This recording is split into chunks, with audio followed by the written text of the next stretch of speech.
What's up, everyone? Welcome to Program Your Mom. Today we're going to be changing the rear window wiper blade in a 2004 Chevy Suburban. Like I said, this is a 2004 here, but it will be the same on a few different years. This will also be the same on the Chevy Tahoe and the GMC Yukon. So we have our new window wiper blade here. We picked this up at our local Napa Auto Parts. Most auto parts stores should have these. I'll put the part number for this one in the description box below. The first thing we're going to do is remove the old wiper blade.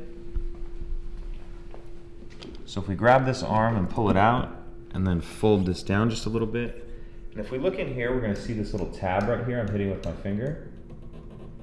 What we want to do is press that tab, and then we're going to grab this blade and push it in this way. So press that tab, and then that allows that to slide in and off this hook.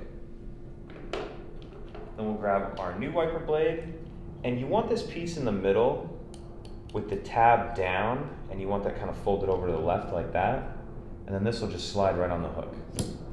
You can hear it kind of snap in. And that's it.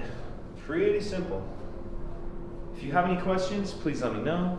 If you could take a second to like and subscribe, it helps us out, and I'd appreciate it. Thank you.